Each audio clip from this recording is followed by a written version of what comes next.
J'ai vu que vous avez demandé. Non. Donc, pour commencer, qui n'a jamais fait du Python? Moi, il n'a jamais fait du Python. Ok, super. Qui d'autre? Très bien. Moi, Donc, j'ai fait du Python, mais c'était basique de chez basique. Donc, voilà, mais basé dans le cadre, je n'ai jamais fait du Python. déjà méthode de Python. Ok, très bien. Donc, comme j'ai dit en introduction, je serai Allô? accompagné de Samaki Mohamed. Je pense qu'il est là. Je ne sais pas s'il nous entend. D'accord. Je pense qu'il nous prendra en route.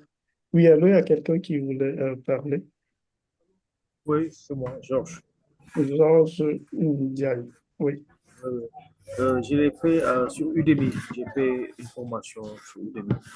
Ah, ok, super. Python, Python et Django, c'est ça. Très bien. Mais je n'ai pas beaucoup pratiqué quoi, par la suite. D'accord, c'est noté. Là, tu maîtrises un peu. C'est ça. D'accord. Allô? Oui. Oui, allô? Allô? Oui, on t'entend. Oui, allô, Jaurès, tu peux parler. Vous m'entendez? Oui. Ok. Bonsoir à tous. Bonsoir, Jaurès, comment tu vas? J'ai une question. Vas-y. Voilà, je voulais savoir, est-ce que c'est mauvais de maîtriser au fait plusieurs frameworks? Je veux savoir si c'est mauvais ou bien si c'est aussi un avantage aussi de maîtriser plusieurs frameworks. Que ce soit Laravel, c'est-à-dire maîtriser Laravel en même temps, maîtriser ensuite Django. Ça Voilà. t'aide, Est-ce que c'est un avantage ou bien est-ce que c'est mauvais? ça t'aide, chef. Donc, toi, si tu maîtrises Django, tu maîtrises Laravel, t'es sûr que tu maîtrises. Non, pas Hmm. maîtriser, mais en fait, avoir quand même des bases dedans, dans chaque framework. Oui, tu peux avoir les bases dans chaque framework, mais le conseil que moi je donne, ou je ne sais pas si tu es débutant, si tu es avancé, si tu commences la programmation, le conseil que je te donne, c'est de te concentrer sur un. Une fois que tu l'as bien maîtrisé, tous les autres fonctionnent pareil. D'accord. Voilà, c'est un D'accord, c'est peu... bon. D'accord. Est-ce il y a des filles qui sont connectées ici? D'accord, très bien. Il n'y a pas de filles. Oui, bonsoir. Ok, ok, il y a une fille qui est là, qui est au moins. Très bien. Donc, c'est un peu comme, voilà. Quand tu maîtrises une, tu étudies un peu une fille. Quand tu as bien compris la fille, bah, tu auras plus de chances de comprendre les autres. Mais si tu veux étudier cinq filles à la fois, bah, je pense pas que tu pourras les comprendre les cinq en même temps. Ça D'accord, va? j'ai compris. Très bien. Donc, les filles aussi, c'est pareil, c'est comme les garçons. Tu maîtrises un, et si tu as bien compris ses faits et gestes, voilà, tu pourras comprendre les autres parce qu'on est tous pareils.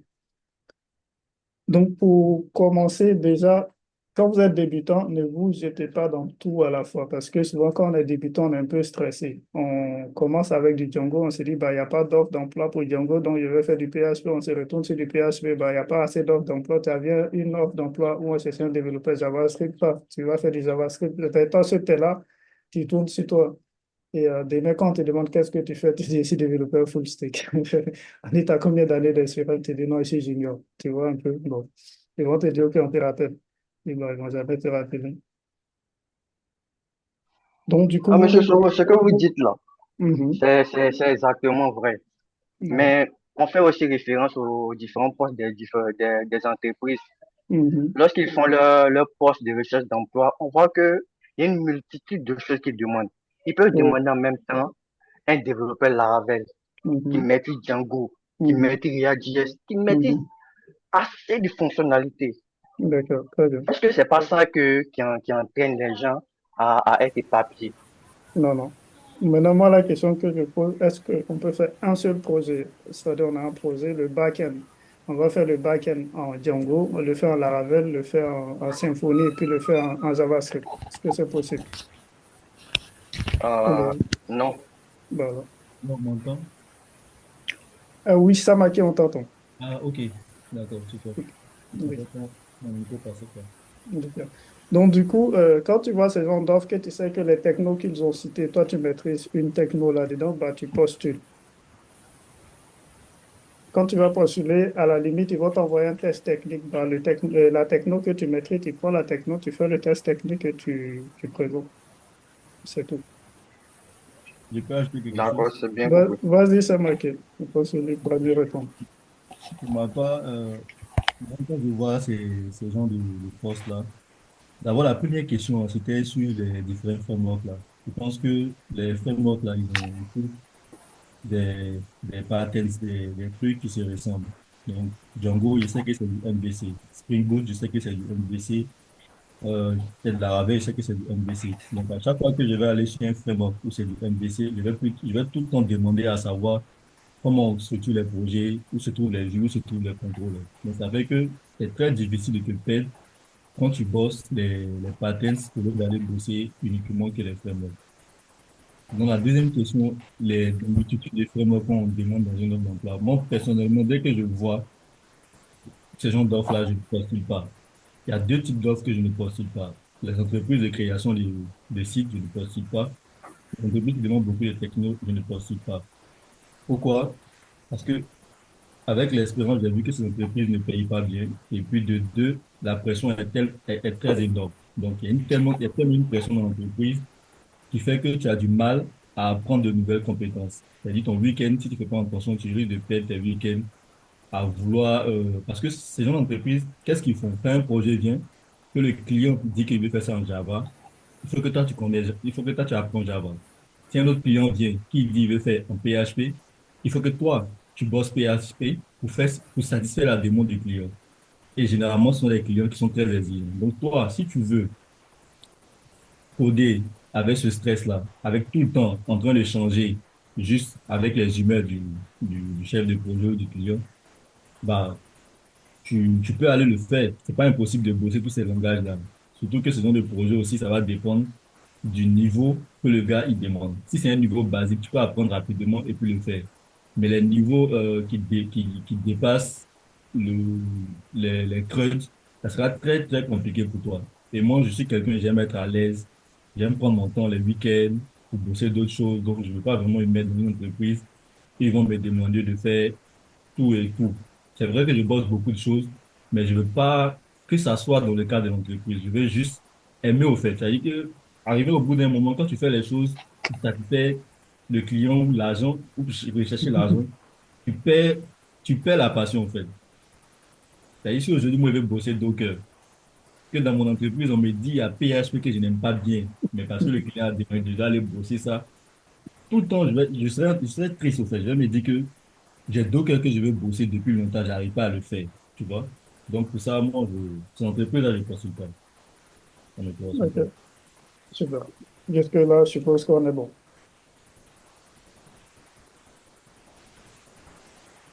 Très Merci bien. beaucoup. Merci bien, Samaké. Donc, du coup, on va essayer de commencer. Pour faire du Django, on aura besoin de Python installé sur nos machines. Ça va? Donc, je vais repartager mon écran. Vous me dites si c'est bon.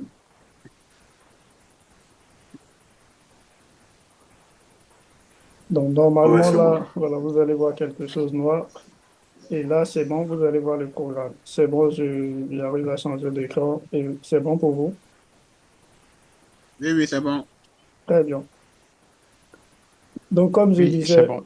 pour faire du truc, vous allez devoir installer Python. Moi, c'est déjà installé sur ma machine. Donc, pour installer, vous allez juste sur le site sur python.org et vous allez dans la section Download. La version actuelle, c'est la 3.13. Donc, si vous avez une version inférieure à la version 10 sur votre machine, ce que je peux vous conseiller, c'est de faire une mise à jour vers la version supérieure. C'est bon. Donc, une fois que vous avez installé ça, vous aurez besoin de VS Code. Donc, Visual Studio Code comme éditeur de code, bah, c'est ce que moi j'utilise. Après, vous avez PyCharm pour les passionnés de Python, de JetBrains, et vous avez d'autres éditeurs de code. L'objectif, c'est de pouvoir écrire du code. Quel que soit l'éditeur que tu auras, c'est le même code qu'on va écrire. C'est bon? Je suppose que Oui, tout oui, le c'est monde bon. a au moins ces deux-là. Donc, Python installé sur votre machine et Oui, c'est bon. VS Code comme éditeur. Très bien. Mais moi, j'ai pas de Python, hein. Je viens de lancer tout le stage. J'ai vu 3.13.0. Je sais pas si Oui, c'est ça, c'est la version c'est ça. actuelle. Ouais, tu peux la D'accord. télécharger pour ton système. Donc déjà, Ok. la formation d'aujourd'hui, c'est pas pratique, donc ça veut dire que vous n'allez pas coder au même moment que moi, vous allez chercher à comprendre ce que je fais et vous aurez la vidéo après pour pouvoir regarder et puis coder si vous voulez. On est bon? D'accord. Oui, on Oui, est c'est bon. bon. Très bien. Donc si on revient sur le premier point, comme je dis, ce qu'on va voir, ce sont les bases de Python pour faire du Django. Pour cela, j'ai créé un dossier sur ma machine que j'ai ouvert dans VS Code. Donc, lorsque vous ouvrez VS Code, vous pouvez juste venir dans Fichier et puis ouvrir le dossier. Vous sélectionnez votre dossier et il va l'ouvrir ici. Et là, moi, j'ai mon terminal juste en bas ici pour pouvoir exécuter mon code. Donc, ce que je vais faire, je vais juste créer un fichier Python qui sera main.py dans lequel je vais mettre du code.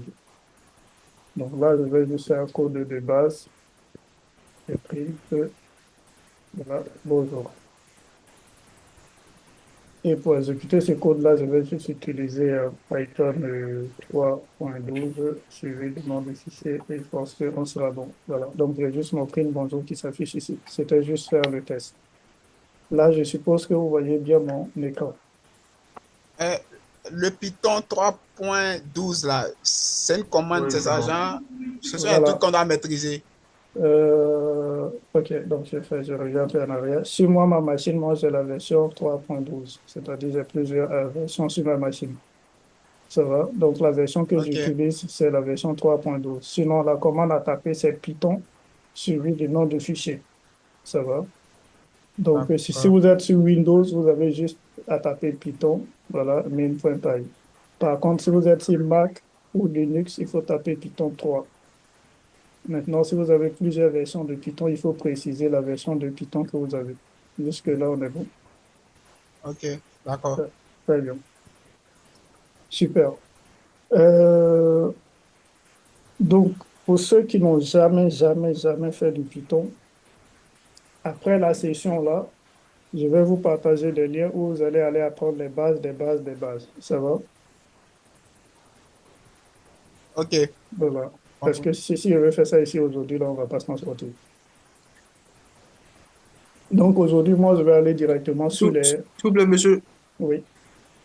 pour pouvoir voir la version de Python, en tant que Mhm. commande, Je pense que c'est... Tu tapes juste Python simplement. Si tu tapes Python, ça dans, va sortir. dans Dans le ton terminal, terminal, oui. le terminal VS Code. Oui. D'accord. Pour ceux qui sont sur Windows, si vous n'avez jamais installé Python, si vous installez Python, il y a le premier écran qui s'affiche là. Vous allez voir deux cases à cocher. Ils ont mis A de Python to Path Directory, un truc comme ça. La dernière case à cocher là, il faut cocher ça pour que Python soit disponible sur votre machine. Sinon, bah, vous devrez le réinstaller. Les utilisateurs de Windows. Très bien. Donc, Bonsoir, monsieur. monsieur, bonsoir.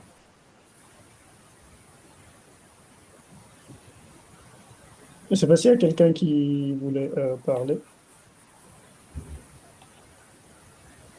OK, je vais essayer de faire une liste d'éléments ici. Vous allez me dire si c'est bon pour vous. En fonction de ça, je vais essayer d'avancer, hein. Donc,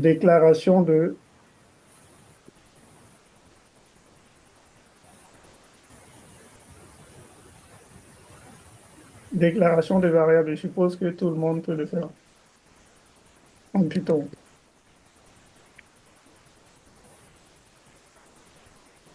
Bon, ceux qui ne savent pas faire quelque chose, vous dites, hein, comme ça, on est plus simple. Qui ne sait pas comment on fait des déclarations de variables en Python? OK, tout Je le sais monde. pas si c'est, je sais pas si c'est comme en truc, en JS là, genre on met let, va, Non, ça ne marche et pas puis comme ça. Ça ne marche on pas comme va. ça. Voilà. D'accord. OK, Bon, moi, je sais un peu en Python. d'accord, très bien. Les opérations en Python, je suppose que C'est bon pour tout le monde. Ok. Maintenant, Affirmation, oui, oui. les, Ah, c'est condi- bon pour moi. voilà. C'est bon. Les conditions if, else, else, if, ça aussi c'est bon pour vous.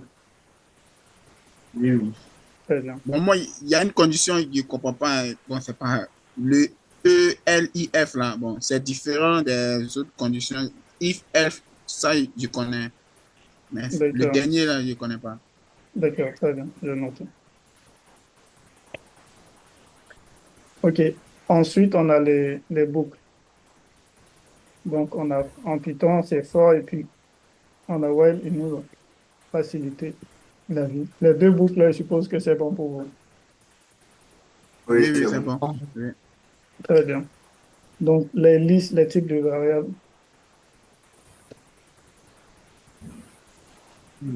Donc, les listes, les dictionnaires, les types, les strings, les floats, bon, pour l'instant, et puis les bools. Et puis, le fameux int, voilà, intégral. Ces différents types-là, c'est bon pour vous? Oui, oui. Bon, à part le dictionnaire, pour moi, Non, bon, le dictionnaire là, et puis liste. Bon, il y a beaucoup un tulp STR. Bon, ça, je ne maîtrise pas. STR, bon, c'est quelque part chaîne même. de caractères. Fashion string, d'accord, ça, je maîtrise. String. OK, d'accord. Donc, ça, ce sont des listes, ce sont les dictionnaires. OK, très bien. Euh, voilà, je pense que c'est la liste qui est là, hein, donc vous pouvez le noter. Donc, lui qui dit qu'on ne prenait pas elif, là, elif, ça veut dire sinon si. Ça va, je pense que toi, tu viens de JavaScript et chez vous, là-bas, Oui, oui. il y a pas elif. Non, Voilà, il n'y a pas ça. c'est-à-dire si je fais if 10 égale à 20, par exemple, et puis je fais, par exemple, n'importe quoi. En JavaScript, si je veux faire elif, je vais faire else, et puis je fais if. Ça veut dire sinon, si la condition qui n'est pas vérifiée, je fais une autre condition, tu vois un peu ça? Oui, oui, oui, c'est ça, Voilà, oui. puis je mets par exemple 10 égale à 10. Voilà, deux Oui. points. Je fais un autre print. Tu vois, quand je mets if ici en JavaScript, normalement, il est content, il va passer, mais ici, il ne va pas accepter. Ça veut dire si je veux faire ça, je suis obligé de mettre un deux points et puis de redescendre comme ça. D'accord. Voilà, chez nous, il faut faire ça. Or, nous, on ne veut pas faire ça. Donc, du coup, on fait ça simplement. Ah, d'accord, ok, je vois. C'est bon? Oui, oui, c'est bon. Très bien, merci.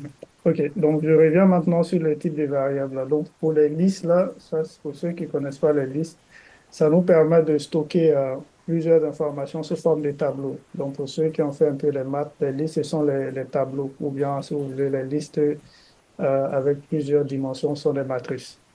Donc, par exemple, si j'ai une liste de fruits, je peux avoir ça, par exemple, fruits, et puis je déclare ma liste. Et à l'intérieur de la liste, je peux mettre tous ces types de variables-là. C'est-à-dire, à l'intérieur de la liste, je peux avoir une autre liste, ou bien je peux avoir un dictionnaire, je peux avoir des types, je peux avoir des strings ou des floats.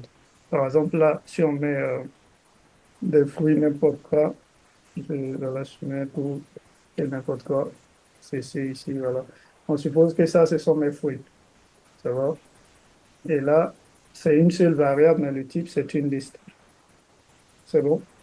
Donc, pour Oui, oui. reconnaître les listes, il commence par des crochets et il se termine par des crochets. Et à l'intérieur d'eux, je peux avoir tout ce que je veux. C'est-à-dire ici, voilà, je peux avoir 10. Et là, je peux avoir un cube ici. Voilà, 12,3. OK. Maintenant, je prends tube. Donc, tube, c'est pareil comme les listes, mais eux, ce sont des... Donc là, je mets info. Ce sont des parenthèses. C'est pareil que les listes, mais eux, ils sont sous forme de parenthèses. Ouais, c'est Et là, je peux mettre 1,2, 1,3, voilà. Mais on ne sait pas chaque élément par des virgules. La différence entre les deux, là, c'est quoi, pour ceux qui savent? C'est quoi la différence entre une liste et un tuple en Python, pour ceux qui ont fait un peu les deux? Je Mutable crois et que, je immutable. crois que Je pense que sur YouTube, on ne peut pas faire de modification. Qui a dit mutable et immutable? C'est moi. On va te chasser. Toi, tu es avancé, hein? Nous, on ne connaît pas ça. Nous, on est les débutants ici, vieux. Mutable, Ah, là, ok. c'est. Voilà. Mutable, ça veut dire que immutable, c'est quoi? Faut nous aider. Mutable, ça veut dire qu'on peut modifier, non? Très bien. Donc, mutable, ça veut dire qu'on peut modifier. Immutable, ça veut dire qu'on ne peut pas modifier. Donc, on va faire simple pour nos camarades. Ça veut dire Ok. lorsqu'on a un tube, ça veut dire qu'on on peut pas modifier les informations à l'intérieur du tube. Mais par contre, quand on a une liste, on peut modifier. Donc, en Python, vous allez voir que dans certaines situations, vous allez utiliser des tubes et dans certains cas, vous allez prendre des listes. Voilà, c'est un peu ça. String, float, float, ce sont les nombres décimaux. Int, ce sont les entiers naturels. Boolean, c'est vrai ou faux. Et dictionnaire, c'est le plus important. Donc, si vous devez maîtriser un seul parmi tous ceux-là, ce sont les dictionnaires. Donc, ceux qui ne maîtrisent pas là, et suivez bien.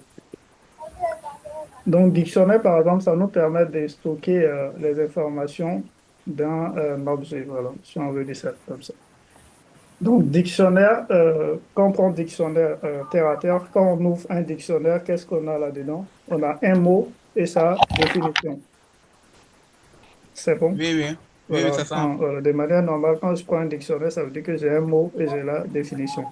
Donc, en programmation, on va parler de clé-valeur. Clé-valeur. Donc, quand on prend un dictionnaire en Python, par exemple, je veux créer un étudiant. Et l'étudiant, il aura son nom, il aura son prénom, il aura sa date de naissance, il aura son âge, c'est-à-dire toutes les informations qu'on veut sur l'étudiant. C'est composé de deux éléments, c'est-à-dire la clé et puis la valeur de la clé. Donc, si je prends la clé nom, il aura sa valeur qui sera Soro, la clé prénom qui sera NB, ainsi de suite. C'est bon? Donc, par exemple, comment on définit la clé? La clé, c'est une chaîne. Donc, je vais mettre le diamètre. Voilà. Et là, je vais mettre le nom. Voilà. Et ensuite, pour mettre la valeur, je mets deux points et je mets sa valeur ici en mettant Soro. C'est bon? Donc là, j'ai un dictionnaire qui a nom. Ensuite, si je veux ajouter une autre clé, il faut que je mette une virgule après celle-là et que j'ajoute l'autre clé. Donc, je peux mettre description, voilà, et puis je mets ce que je veux. Ryan, Donc, je, Ryan. je peux mettre autant de clés que je veux. Et l'avantage ici, c'est que la valeur d'une clé peut être un autre dictionnaire ou bien peut être un liste comme je veux. Mais tout ce que je dois maîtriser, c'est qu'en dictionnaire, c'est clé, valeur, ainsi de suite. Très bien. Après, comment accéder aux informations d'un dictionnaire? Ça, après, vous aurez un lien où vous allez aller chercher à comprendre. Par exemple, si je veux accéder au nom de l'étudiant, je vais juste faire étudiant.get et je vais dire que je veux le nommer. Voilà. Et là, si j'exécute ça, voilà, ça va m'afficher Soro parce que c'est la valeur du dictionnaire. C'est bon. Donc, si je demanderais description ici, voilà, que je lance, il allait m'afficher NB. Jusque-là, est-ce que c'est bon? Oui, oui, c'est Oui, c'est bon. bon. Très bien. C'est bon. Les dictionnaires, c'est que vous allez faire même si vous devrez aller prendre crédit ou payer collection le soir pour aller sur YouTube et puis faire des recherches, les dictionnaires en Python et puis bosser ça jusqu'à demain sans dormir, ça me fait beaucoup plaisir. Parce que si vous avez bien compris les dictionnaires, bah, ça va vous sauver la vie quand vous serez dans le jungle. Vous allez comprendre pourquoi. Parce que là-bas, tout est objet. Voilà. Et les objets, voilà, les cousins sont les dictionnaires. C'est bon? D'accord. Voilà. Donc, pour ceux qui n'ont C'est pas bon, oui. d'unité, les garçons, vous appelez vos chéris, vous leur dites que vous voulez de l'argent payer des passes. Les filles aussi, vous faites pareil, ainsi de suite. Donc, ils vont servir à quelque chose. OK. Une fois que ça, c'est bon, maintenant, on va rentrer un peu. Ça, ce sont les bases, hein. Donc, vous pouvez noter ça. Je vais mettre dans le chat pour que vous puissiez maîtriser ces différents points-là. Malheureusement, ce n'est pas prévu dans mon programme, donc je ne pourrais pas détailler. Donc, vous pouvez faire des recherches là-dessus. Ce que moi, je vais faire avec vous aujourd'hui, ce sont les fonctions et puis les classes, juste les comprendre. D'accord. D'accord. Donc, déjà, jusque-là, est-ce qu'on est bon? On est bon. Ok, Euh, qui a C'est des bon, questions? on est bon. moi, il y a une question, mais fait, au niveau de l'installation de Python, je ne sais pas si je peux la poser. Vas-y. En fait, quand j'ai fait l'installation, ils m'ont dit de changer la configuration de ma machine. Bon, c'est en anglais, hein, donc pour permettre le programme incluant Python à passer les 260 caractères max path limitation. Je ne sais pas si ça vous dit quelque chose. Ouais, tu peux, s'il demande de l'autoriser, tu peux l'autoriser et puis tu vas installer. D'accord. Bon, à moins que ton ordinateur, tu ne prends pas pour travailler à la banque, hein, parce qu'il ne faut pas mélanger compte des gens. Non, non, non, Ok, je super. travaille à la maison, ça. Ok, super. Donc, tu peux modifier. OK. Très bien. Donc, pour ceux qui sont ceux qui ont déjà fait des fonctions en Python?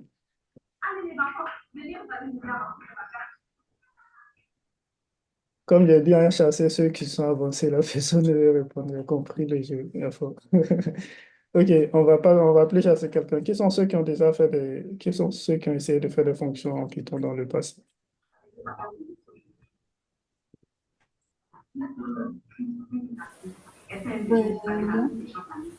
Et- Moi, j'ai déjà fait des fonctions Python, mais c'était il y a un peu longtemps. Il y a un peu longtemps. Super. Ouais. Ensuite, je Ok, suis plus Java et JavaScript.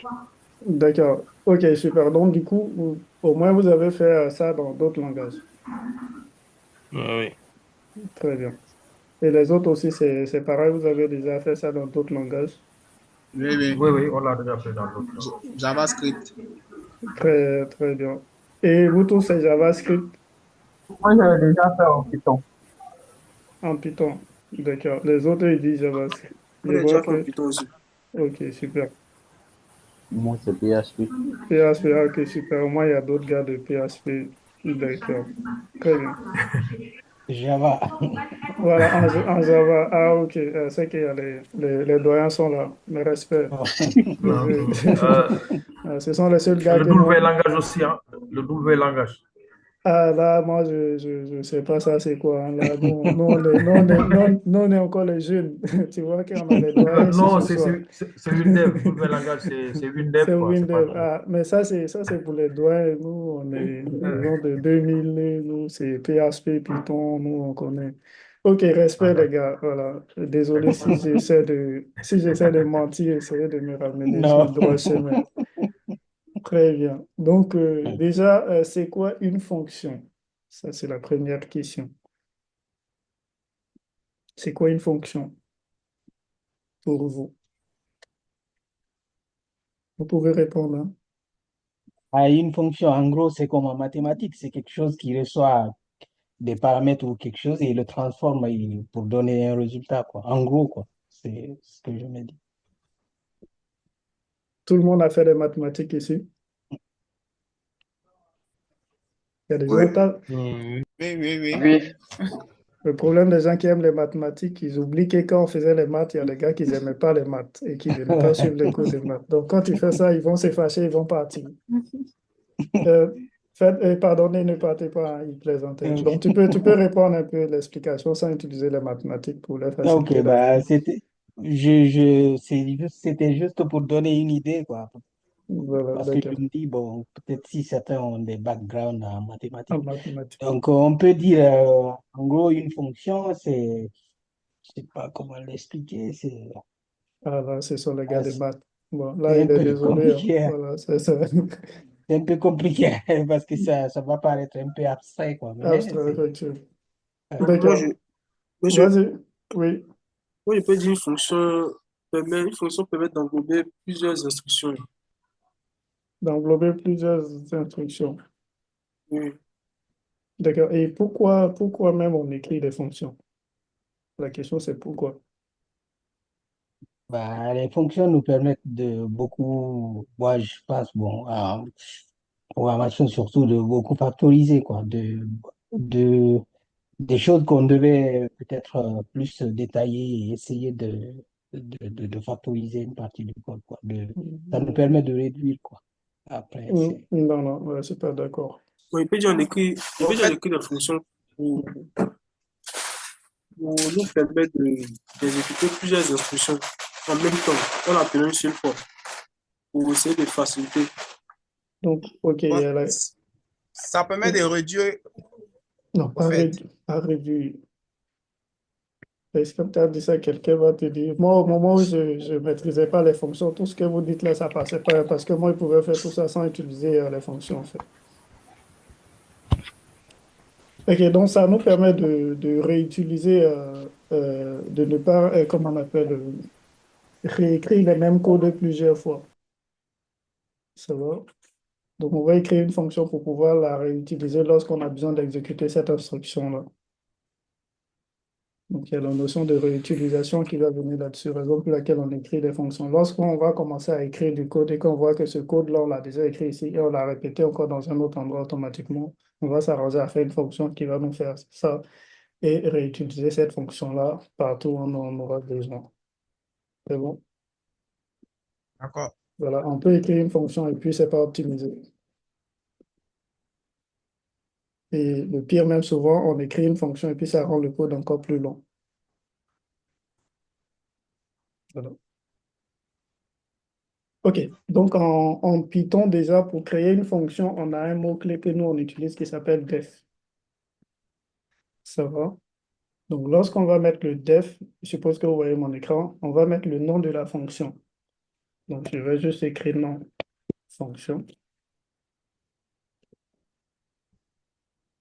Et une fois qu'on finit de faire ça, on va juste mettre les parenthèses qui, par défaut, vont attendre des paramètres pour la fonction. Après, on verra les paramètres, c'est quoi. Et une fois qu'on finit de faire ça, pour ceux qui viennent des autres langages, chez vous là-bas, vous faites ça. Oui, oui. Chez nous, on ne fait pas ça. C'est pas bon. On n'avait pas dit que c'est pas bon chez vous, mais chez nous, c'est pas bon. Chez nous, on met 2 points. Mais le problème, c'est que chez vous, quand vous faites ça, vous pouvez commencer à écrire ici. Il n'y a pas de problème. Du moment où votre code se trouve entre la parenthèse ouvrante et la parenthèse fermante, ça passe. Par contre, chez nous, on ne met pas ça. Et pour que nous, notre code soit content, on est obligé de faire ce qu'on appelle chez nous la tabulation. Donc, si vous voyez que si je ne mets pas 2 points, que je fais entrer, vous voyez que le curseur vient au début. Et si je mets les 2 points et que je fais entrer, vous allez voir que le curseur va se positionner là. La tabulation chez nous ici, l'espace qui est derrière le curseur ici, c'est 4 fois espace. 4 fois espace. Ça se fait de manière automatique ou bien, c'est-à-dire, est-ce qu'il y a une extension qui permet de faire ça? Genre, sur VS Code. Quand tu vas installer VS Code et que tu vas créer un fichier Python, il va te demander d'installer l'extension Python. Là, moi, j'ai plusieurs extensions, donc ça sera difficile de retrouver celui que je vais te montrer. Mais quand tu vas créer un fichier Python pour la première fois, il va te demander d'installer l'extension Python. Donc, pour se rappeler, c'est 4 fois espace. Donc, vous faites 1, 2, 3, 4 et vous êtes bon. Ou bien, vous allez configurer votre VS Code ici. Vous voyez en bas ici, si vous voyez ma souris, là, ils ont mis espace et ils ont mis 4. Donc, voilà, mettre en retrait les espaces pour choisir 4. Voilà, par défaut, c'est ça. Donc, une fois que ça, c'est bon, ici, vous mettez votre instruction de la fonction. Et une fois que vous finissez votre instruction, si votre fonction doit faire un return, vous allez faire le return du résultat qu'il doit retourner. Donc, ça, c'est comme ça une fonction. Donc, s'il y a des paramètres, vous mettez ça ici. Param, par exemple, param 1, s'il y a un deuxième, ainsi de suite. Maintenant, on va voir c'est quoi les paramètres, le return, à quel moment on a besoin de ça, ça on va voir maintenant. Donc, jusque-là, on est bon. Si on veut écrire une deuxième fonction comme ça, parce que vous avez mis le return, mais bon, en JS, on ferme avec un point et puis bon, c'est point virgule quoi. Donc, chez nous, il n'y a pas point virgule déjà. Donc, j'écris directement la deuxième fonction en bas. Voilà, tu écris juste la deuxième fonction, de fonction 2, voilà. D'accord. Mais c'est parenthèse, le point est pas simple. Donc, tu veux écrire troisième fonction, tu mets à la suite, ainsi de suite. Nous, chez nous, lorsque tu as fini d'écrire une extension dans un bloc, si tu veux sortir, tu sors juste du bloc et puis tu viens. Une fois que je suis ici, ça veut dire que j'ai fini avec ça. Alors ici, Ok, par exemple, si je suis sorti de cette fonction-là, il y a la tabulation qu'il faut respecter. Ça fatigue souvent ceux qui viennent de JavaScript et de PHP. d'accord. C'est bon? Oui, oui, c'est bon. Très bien. Donc, on va revenir un peu en arrière avant de revenir sur les fonctions. Donc, je vais garder la définition ici, mais je vais commenter pour que vous voyez ça moi. Et ensuite, je vais revenir là. Je vais prendre un cas très simple, c'est que je veux calculer le périmètre, par exemple, je dis n'importe quoi, je veux calculer le périmètre d'un triangle. Pour calculer le périmètre d'un triangle, j'ai besoin de quoi et quoi? Pour calculer le périmètre d'un triangle, j'ai besoin de quoi et quoi? La Voilà. longueur et puis la largeur. Périmètre d'un triangle, j'ai besoin de quoi et puis quoi? Ça dépend du triangle. Bon, triangle rectangle. Merci beaucoup. Donc, on a besoin de longueur et puis largeur comme la de l'autre. Donc, je prends les deux ici. Donc là, j'ai écrit quoi là? Périmètre, ok. Donc là, par exemple, on va déclarer, par exemple, supposons que le L minuscule, c'est la largeur, donc je mets 10, que le L en majuscule, c'est la longueur, et je mets 20. Ça va? Donc la formule pour calculer le périmètre, c'est quoi? C'est Longueur fois la largeur. Longueur fois largeur. le périmètre. Non, c'est quel type de triangle là-bas? On est sur un triangle Attends. rectangle. Ouais, une longueur plus largeur, plus longueur, plus largeur. Un truc comme ça. Longueur plus largeur multiplié par 2. Alors, c'est qu'il y a Exactement, beaucoup c'est de ça. gars ici qui n'aimaient pas les maths. Ok. C'est ça. Ok, super. Donc, c'est ça. Bon, Dieu merci que je me suis rappelé. Sinon, vous allez nous foutre en l'air. Donc là, on a périmètre qui est longueur plus largeur multiplié par 2. Je sépare un peu les blocs de code là. Après, vous allez comprendre pourquoi. Donc, j'ai ça, j'ai cette partie-là. Et puis ensuite, si je veux peut-être afficher le résultat, je fais juste imprimer depuis. Donc, si on exécute notre code ici, on aura 60. C'est bon. Donc ça, Ouais. voilà, c'est un code simple. J'ai pris ça pour faire un peu simple. Et ça, par exemple, on veut créer une fonction qui sera capable de faire ça. Ça, c'est le but des fonctions. Parce que si je veux faire encore, calculer encore des périmètres ici, je serai obligé de reprendre l'opération que je vais mettre là. Au fur et à mesure que je vais calculer, je vais récupérer l'opération que je vais mettre là. Donc, lorsque vous aurez un bloc de code que vous voulez passer en fonction, il y a des éléments que vous allez analyser. Donc, le premier point, c'est de chercher à savoir est-ce que vous avez des paramètres. C'est-à-dire, pour que le code fonctionne, j'ai besoin de quoi? C'est la question que vous vous posez. Ça veut dire, ce code-là, pour qu'il fonctionne, on a besoin de quoi?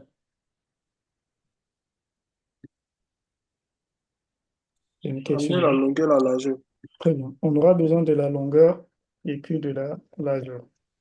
Donc, une fois qu'on a ça, l'opération de ça, c'est quoi? C'est-à-dire l'instruction ou l'opération, si vous voulez, tout ce que vous voulez. Qu'est-ce qui se passe? C'est que l'opération, c'est ça. Donc, je vais juste prendre ça que je vais mettre ici en opération. Et enfin, à la sortie ici, on a juste un print qu'on fait. Donc, c'est le return, le retour de la fonction qu'on aura. Ici, on a le print de P, donc on a le P qu'on aura besoin ici pour faire l'affichage, si on veut. Donc, ça nous donne trois blocs de code. Donc, ça sera les paramètres de notre fonction. Ça sera l'opération de la fonction. Et lui, l'élément de print ici sera notre return. C'est assez simple. Donc, à partir de là, si je veux créer une fonction qui calcule le périmètre, ça me rend la vie plus simple. Je fais def, et puis je peux l'appeler périmètre. Et là, je vais lui donner L, et grand L, deux points. Et là, je vais mettre, si je veux, je mets P égale ça, et je fais juste un return de P. C'est bon. Et une fois qu'on a ça, on a bien notre fonction périmètre. Là, on a fait un return. Après, on verra qu'on n'est pas obligé de. C'est pas, voilà, c'est pas toutes les fonctions qui font des returns. Et c'est pas toutes les fonctions aussi qui ont besoin de paramètres pour fonctionner. Donc, vous allez croiser ce genre de fonctions sur votre chemin. Donc, cette fois-ci, si je veux reprendre ce code-là, je vais juste le couper et je vais le mettre là. Donc, tout ce qui a changé dans cet ensemble-là, c'est juste cette ligne-là qui s'est retrouvée ici. Donc, si je veux l'exécuter, je vais juste copier ça. Et si je veux, je le mets là. Et si on réexécute, on va se retrouver avec nos 60. Donc, pour ceux qui ont dit que ça allait nous permettre d'optimiser ou bien de rendre le code un peu plus court, vous allez voir que notre code est devenu plus long. Parce que là, on avait moins de lignes de code et là, maintenant, on se retrouve avec voilà, des lignes supplémentaires. Nous Mais avons. Mhm. le, la fonction là, bon, au, au lieu du return P là, je Mhm. ne sais pas si on pouvait enlever. D'accord, d'accord, je vois, c'est bon. C'est bon. Tu vois? Voilà. Parce que, au fait, je voulais appeler au fait la fonction même dans le print là. Mais bon, à cause du return, il faut forcément que ça rentre dans une Non, non. variable. En fait. Tu voulais l'appeler ici directement. Non, tu peux Voilà, l'appeler ici directement. directement. Voilà. Là, quand c'est comme ça, Voilà. ça veut dire que toi, tu es déjà formellement, on va te dire au revoir. C'est pas faux. Voilà. On va doucement. Sinon, on peut l'appeler directement et ça va passer. Très bien. D'accord. OK, voir ça. Donc là, par exemple, la fonction ici, on a vu qu'on retournait le P. Maintenant, après, on peut se dire, OK, au lieu de retourner le P, vu qu'à la fin, on va faire un print de P, on va juste faire le print de P ici. Mais à ce moment-là, si on fait un print, là, je commente ça. On va juste appeler la fonction comme ça. C'est-à-dire, on ne va plus affecter ça à une variable. Et si on réexécute, on aura toujours les 60. La question qu'on va se poser, quand est-ce qu'on doit retourner quand est-ce que notre fonction doit retourner un résultat et quand est-ce qu'elle ne doit pas retourner de résultat? La fonction doit retourner un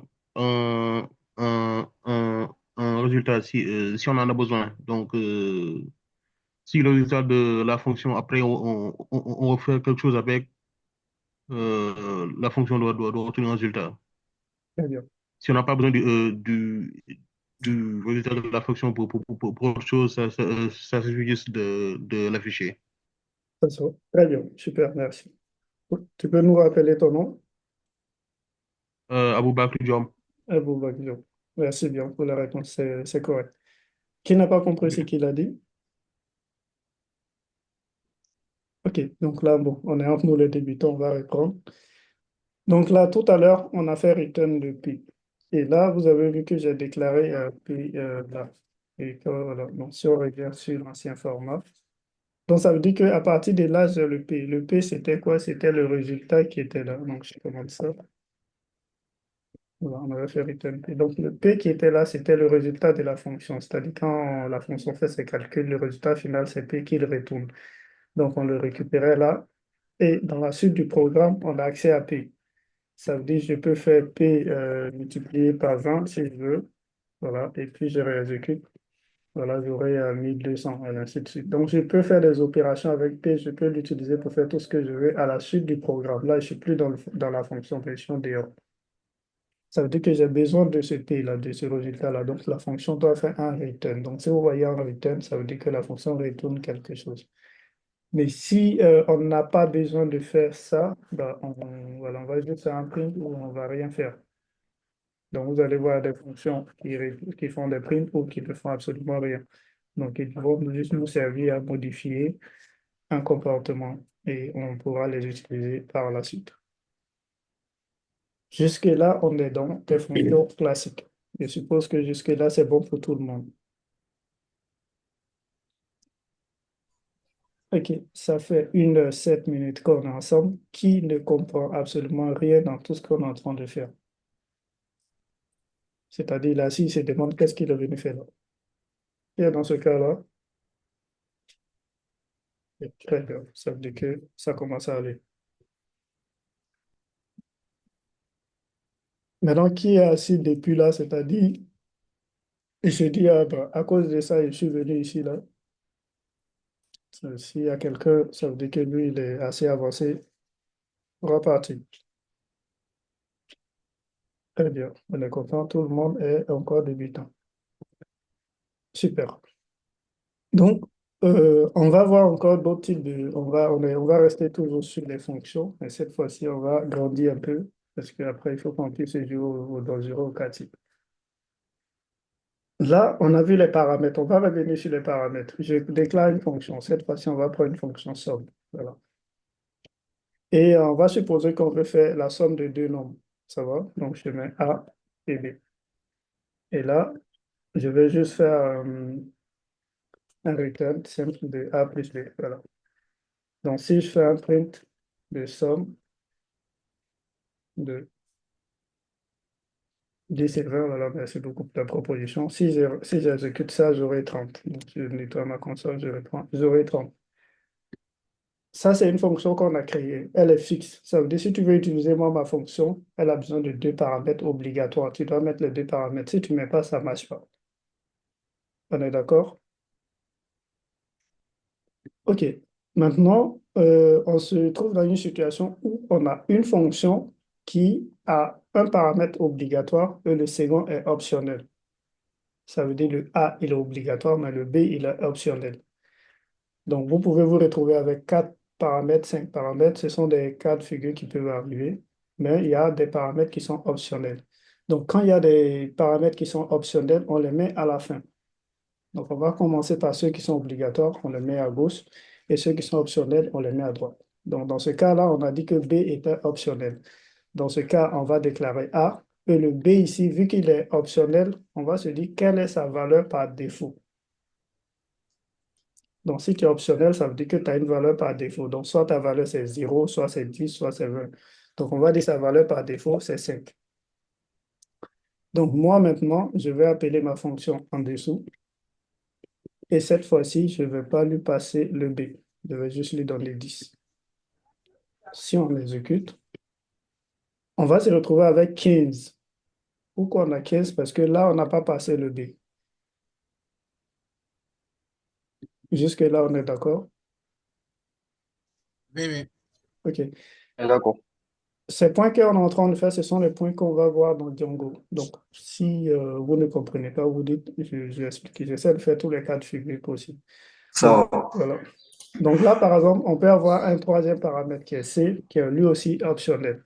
Donc, on va dire C égale à 1, voilà, on peut avoir un dernier D, et puis on va dire D, c'est 0, voilà. Et là, on va faire plus C et plus D. Donc, si on réexécute, donc, on voit que le premier, au lieu de 30, il est devenu 31 parce qu'on a fait plus C. Là, on n'a pas déclaré C, on n'a pas déclaré D. Par contre, lui, il est devenu 16 parce qu'il va additionner les deux autres. Mais on peut déclarer tous les quatre. Voilà. Donc, je peux dire, au lieu que le C il soit 1, je vais dire mon C, c'est 19 et mon D, c'est 20. Donc, si j'exécute, voilà, on voit que le premier ici, c'est bien 69, ensuite 31, ensuite 16. Donc, c'est bon. Donc, ce que j'ai dit, c'est que si une variable n'est pas obligatoire, on le met à droite. S'il est obligatoire, on le met à gauche. Si vous faites ça, par exemple, si le C il est obligatoire et que vous le mettez là, comme ça, vous voyez que ça souligne en rouge. Ce n'est pas correct. Ça ne va pas passer. Parce que je ne peux pas écrire comme ça A, B égale à 5, C, et puis D égale à 0. Non. Si C il est obligatoire, automatiquement, je le mets à gauche. Et là, le code, il est content.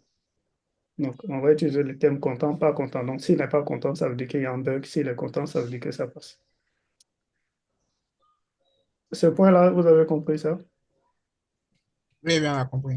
Oui, Très on a bien. compris. On va voir le troisième point. Vous connaissez les args et puis les quarks? Je suppose que vous avez vu Non. dans vos autres langages. Les args et les quarks. Ah, ah. Bon, bon c'est pas bon en anglais, donc c'est ce que je peux dire. Donc, je vais essayer de réécrire une autre leçon. Bref, je l'appelle produit, voilà. Et cette fois-ci, j'ai un paramètre A. Et maintenant, j'ai axe, virgule, et j'ai coaxe. Voilà, comme ça. Hop, désolé, ça c'est virgule. Et je fais, bon, je vais juste faire un print ici, comme ça va être facile à débugger. Et là, je vais appeler produit. Ici, je mets B. Voilà. Je vais mettre deux variables, voilà, comme ça, et puis je affiche AB. Produit 10. Donc, je réexécute ça. Voilà, j'aurai 10-30. C'est 10-30 que j'ai saisi. Vous avez déjà vu ça quelque part, ça? Bon, moi j'ai déjà vu en JS, on met 3 points Non, au non. lieu de astérisque, ça, c'est pas. C'est pas grave. Il parle de axe quand il n'y a pas d'étoile, axe, étoile, quoi. Il y a des axes et puis coaxe. Les deux mots là, vous les avez déjà vus dans des fonctions quelque part. Non, moi Jamais, jamais vu. jamais. On Non, n'a non, jamais, pas. on n'a jamais Ah, vu. Non, non. j'ai déjà Ok. vu pour acte, Au fait, quoi, non. moi j'ai déjà vu pour axe, mais on met pas j'ai déjà vu le mot axe, mais le mot quasi, non. Très bien. Bon, Ok. moi, j'ai déjà vu ça pour quelqu'un qui développait avec Flash. Mhm. Ok. Là, c'est déjà bon. Euh, après, un conseil, c'est que pour ceux qui veulent devenir, par exemple, si vous voulez devenir développeur Django, bah, cherchez, vous partez sur le navigateur, vous tapez par exemple projet blog Django GitHub, et puis vous partez regarder le code GitHub des gens. Vous partez juste regarder par curiosité pour voir comment est-ce qu'il est écrit. Si vous voulez apprendre une techno, vous partez regarder le code des gens sur GitHub pour comprendre un peu qu'est-ce qui se trouve dans ces codes-là. Et si vos yeux arrivent à supporter, c'est que voilà, vous êtes fait pour. Maintenant, si vous regardez que vous avez mal à la tête, bah, vous essayez de voir si vous habitez pas loin d'une pharmacie, vous pouvez. Mais si vous êtes loin d'une pharmacie, c'est pas possible. Parce que si votre tête vous fait mal le temps d'avoir des médicaments, on risque de vous perdre. Et nous, on a besoin de vous. Très bien. Donc ici, Axe et Quarks, on va bien les utiliser. Quand on était ici, qu'est-ce qu'on a dit? On a dit que nous, on a quatre. Cette fonction-là, elle a quatre paramètres. C'est-à-dire, elle ne peut pas aller au-delà des quatre. Ça va, si on essaie tout à l'heure là, de dire, OK, on va tester, de dire, voilà, moi, je vais mettre 30 ici et qu'on exécute. Voilà, vous voyez que le monsieur, il dit, voilà, lui, il n'est pas content. Lui, on l'a dit qu'il doit prendre quatre variables et lui, ça rend compte que nous, on l'a donné 5. Donc, du coup, ça passe pas. Voilà, il est fâché. Nous, c'est ce que nous, on veut faire. Lui, il dit, ça marche pas. Donc, quand c'est comme ça, Python, lui, il a créé ça. Mais Axe, c'est bon. Ça veut dire quoi? J'ai une fonction qui prend un nombre limite de paramètres. Cette fonction produit, par exemple, prend deux paramètres A et B. Mais on peut mettre des paramètres supplémentaires. C'est-à-dire ici, je peux mettre 40, 50, 10, je mets tout ce que je veux. Et puis j'exécute. Désolé, c'est ce monsieur-là ici qui n'était pas content. Et non, je pense que c'est pas lui. Ah, ok, c'est ce monsieur-là. Voilà, très bien. Donc ceux-là, voilà, c'est comme ça que eux, je pense très bien qu'on le. Ah non, attends. Pardonnez, hein. Ouais, je vais mettre le rat et les missing some. Ok. Voilà, très bien. Donc c'est bon. Donc, vous voyez, j'ai mis 40-40-10 ici, mais il a fonctionné. Il a affiché le A et B, mais il a ignoré les autres. Ceux-là, ils sont dans le axe. Bon, comment je sais ça? Bon, parce que j'ai appris ça avant vous. Donc, je vais vous montrer. Je vais afficher ça, par exemple, ici. Voilà. J'affiche axe. Donc, si je reteste. Donc, vous voyez que ici, il m'affiche quoi? Un tuple qui contient, bon, désolé, je nettoie ça pour qu'on puisse bien voir. Il m'affiche un tuple avec tout ce qui vient après les deux.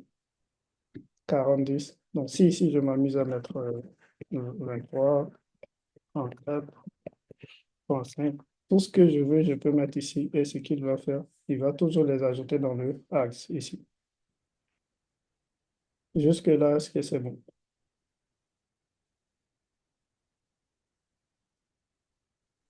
C'est bon. Oui, c'est bon, c'est bon, c'est bon. C'est bon? Donc, Oui, dans oui. dans quel cas je vais utiliser axe? C'est ma fonction par défaut qui prend deux paramètres, mais l'utilisateur peut ajouter autant de paramètres voilà, de paramètres qu'il veut à l'appel de la fonction. Et ces paramètres-là seront des axes. Donc, si dans mon code, j'ai dit, OK, s'il y a des axes, voilà ce que je vais faire avec. Alors, Oui, allô?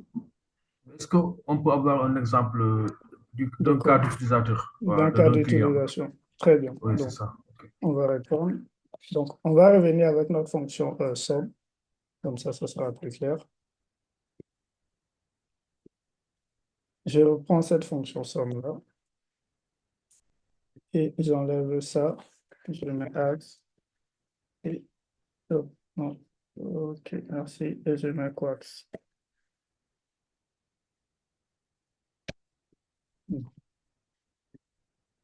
Très bien. OK. Bon, j'enlève ça pour l'instant. Ce que je veux faire, j'explique, c'est que je veux écrire un programme qui va faire la somme des éléments qui seront passés en paramètres. C'est bon? Je veux faire la somme des éléments qui seront passés en paramètres. Donc, si je passe deux éléments en paramètres, je vais faire la somme des deux. Si c'est 3, je fais la somme des 3. C'est 4, je fais la somme des 4 au fur et à mesure. Donc, par défaut, c'est somme. Ce serait égal à quoi? A plus I. C'est bon, jusque-là, on est bon. Et là, je fais juste un return de somme. Voilà. Donc, si on appelle ça, donc, je l'affecte à un S ici qui est somme 10, 20. Et là, on fait un prix de S. Donc, si on exécute ça, on a 30, qui est bien 10 plus 20. Maintenant, là, imaginez que je vais ajouter qu'il fasse 3, 4, voilà, 12, voilà, ainsi de suite. Comment est-ce que je vais faire ça? Donc, on va juste regarder ici. Est-ce qu'on a un axe? Donc, si on a un axe, ça veut dire que l'utilisateur a passé les axes. Donc, il faut utiliser les axes et les ajouter à ça. Ça va? Donc, je vais dire que somme sera égal à somme sera égal à somme plus égal. Donc, je vais utiliser la fonction somme de Python pour ne pas écrire de boucle ici, à somme de axes. Ça, vous comprenez ça? On a vu de suite là que axe était Oui, un oui, type. on comprend. Non, voilà. Donc, si je relance, donc vous voyez que là, on a 110. Est-ce que cet exemple-là est bon? Oui, oui, c'est bon. C'était Voilà. juste pour C'est comprendre. Donc, bon. C'est ça. voilà. Par exemple, si on reprend un autre test ici, qu'on met juste les deux, voilà, vous allez voir qu'on aura juste voilà, S. Voilà. Vous voyez bien ici qu'on a 30 et là, on a 110. Voilà. Et là, on peut s'amuser à ajouter 1. Voilà. Ça fait 31. C'est bon. Donc, on a une fonction par défaut, elle prend deux variables, mais on peut ajouter autant qu'on veut. Ça, c'est le axe. Est-ce que axe, c'est bon pour tout le monde? Ça veut dire, demain au quartier, ils vont vous demander, bah, vous avez suivi la session là, est-ce que vous connaissez les axes? Là, bah, vous souriez et puis vous le regardez en mode chef bandit. Toi, tu sais pas d'où nous on vient. Moi, j'ai une OK, question, monsieur Soro. allez-y. Sur les Mhm. AG envoient seulement les valeurs par TUP. Oui, les axes, on voit les valeurs par type. C'est comme ça ils sont. Ok, merci. Voilà. Donc, si c'est un seul élément, voilà, tu auras un seul élément dans le type. Donc, pour accéder aux axes, tu dois faire une boucle, au fait, pour accéder à ça. C'est bon. Donc, ici, vu que C'est bon, j'utilise la monsieur. fonction somme, je fais ça, sinon elle fait une boucle for ici, mais je peux écrire beaucoup de code. Très bien. Ok. On a vu comment utiliser les axes. Maintenant, les coaxes. Très bien. Les axes, ce sont des tubes. Donc, ce sont des gars qu'on ne peut pas identifier. Bon, on peut les identifier parce qu'ils sont dans une liste. Mais les coaxes ici, ça veut dire que j'ai dit à mon utilisateur que, OK, voici moi ma fonction somme. Par défaut, celle-là, elle est capable de calculer la somme. Maintenant, si tu veux moi, je peux t'ajouter une clé qui va s'appeler multiple. Par défaut, le multiple, c'est 1. Donc, si je fais la somme, je multiplie par 1, je te retourne. Mais si toi, tu veux que je multiplie la somme par 100, par 20, par 50, par ce que tu veux, il faut que tu m'envoies ce mot-là. Tu m'envoies le multiple et puis sa valeur. Je ne sais pas si tu vois. C'est-à-dire, informe-moi simplement que tu m'envoies un multiple et sa valeur. Et moi, je vais multiplier par ta valeur. Je réponds. Les axes, c'est un tube que l'utilisateur envoie. Donc, je prends le tube de l'utilisateur et fais ce que je veux.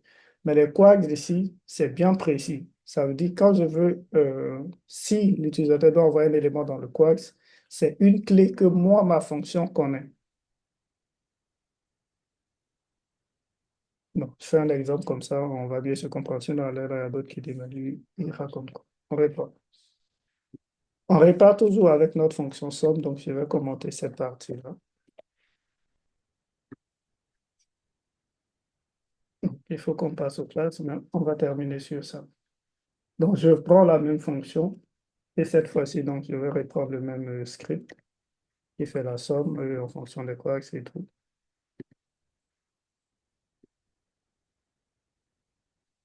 Les commentaires en Python, c'est dièse, raison pour laquelle vous voyez les dièses ici. Si je veux faire les commentaires sur plusieurs lignes, je mets les tricotes là, et on verra ça plus tard. Ok, pas grave. Donc là, si on veut mettre quoi, qu'est-ce que j'ai dit dessus? J'ai dit, on va mettre une clé multiple, c'est-à-dire si l'utilisateur définit cette clé-là, on va multiplier le résultat par la valeur de cette clé-là. Donc, quoi, c'est un dictionnaire, pour faire simple. Quoi, c'est un dictionnaire. On va l'afficher et puis on va voir comment il se présente. Donc, je fais print quoi. Et là, désolé, je reprends ça.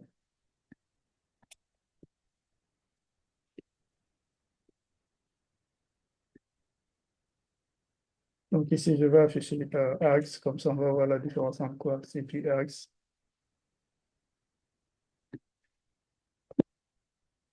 Donc si on affiche, si j'exécute ça sans rien mettre sans passer de quarks. Donc vous voyez ici qu'on a un dictionnaire vide. C'est bon. On a le axe ici, qui est le premier print. Le quarks, qui est le deuxième print, qui est un dictionnaire vide. Et enfin, le résultat, qui est le troisième print, qui est 110. Donc, pour passer le quarks dans la fonction, qu'est-ce que je fais? Je mets un dictionnaire. Non, pas un dictionnaire. Je mets juste la clé. Donc, je dis que je vais l'appeler multiple. Et je mets égal. Et puis, je mets sa valeur. Donc, je mets multiple 2. Donc, si j'exécute. Donc, vous voyez que mon quarks ici maintenant a une clé multiple qui est égale à 2. Est-ce que c'est bon? Est-ce que c'est bon? Oui, oui, c'est bon. Très bien. Donc maintenant, comment récupérer cette clé-là? Comment récupérer cette clé-là? Donc, ce qu'on a vu tout précédemment. Donc, je vous ai dit, quand on a commencé, si vous pouvez prendre des crédits pour comprendre les dictionnaires, ça me fait beaucoup plaisir. Parce que là, vous voyez qu'on a affaire à un dictionnaire, déjà, on n'est pas encore arrivé quelque part. Donc, du coup, il faut déjà... Donc, on va vérifier si la clé, parce que c'est une clé que nous on veut, donc on va vérifier est-ce que la clé est dans le dictionnaire. Donc on va juste faire un if multiple in quarks, voilà. Donc si la clé est dans le dictionnaire, alors on va récupérer, on va faire quoi? On va dire que la somme serait égale à la somme multipliée étoile, ok, multipliée par, on va récupérer la clé, comme ça. Donc, je pourrais faire un point get ici ou mettre les crochets, c'est pareil. Quand vous allez faire des recherches sur les dictionnaires, vous allez mieux comprendre. Donc, vous avez soit point get multiple, soit crochet multiple. Donc, j'ai passé multiple égale à 2 ici. Je vérifie, est-ce que multiple est dans mes quarks? Si multiple est dans mes quarks, alors je multiplie la somme par 2. Donc, normalement, notre résultat, c'est 110, mais quand on va exécuter, ça devient 220. C'est bon. Au niveau des quads, là, est-ce que où vous avez mis le if, bon, deux traits multiples, on peut pas mettre un tableau là-bas, genre pour dire non, bon, je ne sais pas si on fait beaucoup de conditions, s'il y a plusieurs valeurs, en fait. Donc, quand tu définis les quarks dans ton truc, tu es obligé de faire des conditions pour chaque clé.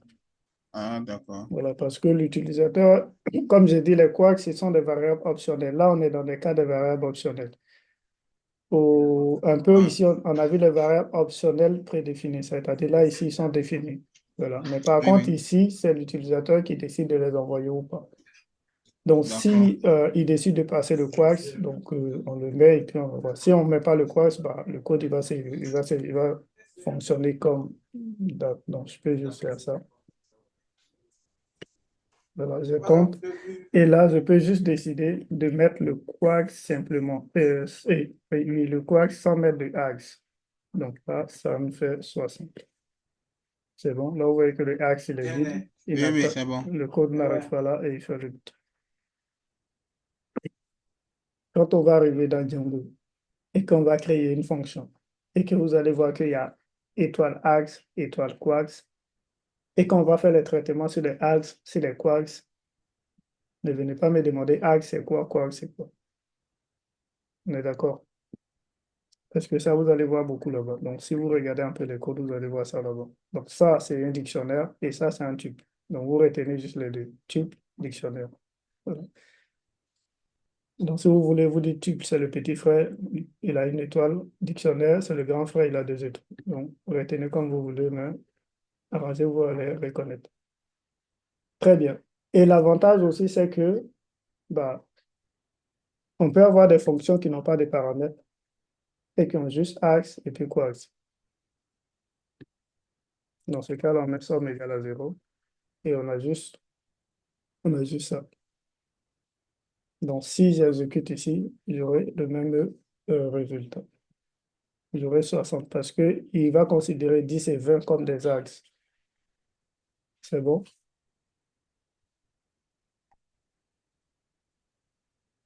Cette petite transition-là, vous avez compris? Oui, oui, moi, j'ai compris. Ok, super. Les autres qui ne répondent pas, qui ne disent rien, je suppose que vous comprenez. Et quand on commence à dire ça va. Ok, Dieu merci. Il dit quand ils ne répondent pas, c'est que ça va. Là, je suis rassuré. Moi, quand vous ne répondez pas, je suis inquiet, au fait. Merci beaucoup pour l'assurance. OK. Donc là, les fonctions, les gars, ce que vous devrez maîtriser, je pense qu'on a vu tout. Bon, c'est pas totalement, mais des éléments qu'on aura besoin, on a fait un peu le tout.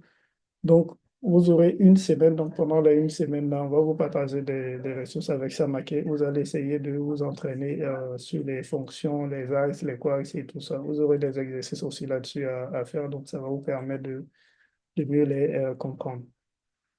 C'est bon? Oui, c'est bon. Très bien. On va venir à la suite de notre formation. Là, maintenant, ce qu'on va voir, ce sont les classes. Là, je vais juste prendre une petite pause. Si vous avez des questions, vous pouvez les poser le temps que je sois OK.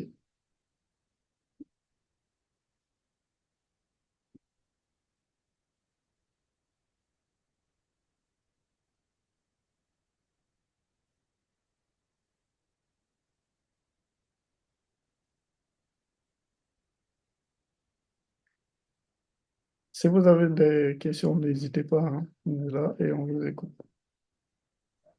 Bon, moi, j'ai une question. J'aimerais savoir si, lorsque tu fais du Python, là, est-ce que c'est facile pour toi de faire de l'intelligence artificielle? Je ne sais pas si c'est pareil, hein, mais si ça va au fait dans le même sens, là. C'est-à-dire les IA, tout ça, ce genre de trucs, là. Je n'ai pas compris encore. Euh, Au fait, je veux savoir, est-ce que c'est celui qui fait du Python, là, ça va être facile pour lui de travailler sur des intelligences artificielles. Bon, je ne sais pas si Python même c'est une intelligence artificielle en tant qu'IA. Je ne sais pas si je m'exprime bien, en fait. Je peux Je veux demander si on peut Si, développer des on peut, programmes IA avec Python. voilà, il y a du genre comme reconnaître des visages, je sais pas, des trucs faciales, ce genre de trucs en fait. Oui, effectivement, tu peux le faire avec Python, mais là encore, c'est d'autres domaines. Déjà, Python, c'est le langage de base, donc tu l'apprends, tu le maîtrises très bien. Ensuite, quand tu auras besoin de bosser une IA, tu as les bibliothèques qui sont là pour ça. Ah, ok. Voilà, donc tu vas bosser les bibliothèques, là, tu vas mieux les comprendre, voilà. Mais tout ce qui est derrière, c'est du Python. Ok, bien compris. Ouais. Mais déjà, ce que moi, je conseille, c'est que avant de t'aventurer à un terrain, il faut maîtriser les bases des bases. Par exemple, laquelle on est en train de faire du Python avant d'aller toucher à Django. Parce que tu vas passer plus de temps à chercher à comprendre et tu ne vas jamais comprendre parce que tu n'as pas compris les bases. D'accord. C'est bon? Oui, oui, c'est bon. Ok, super. Donc là, on va essayer de voir les classes. Parmi vous, est-ce il y a déjà certains qui ont déjà vu les classes ici?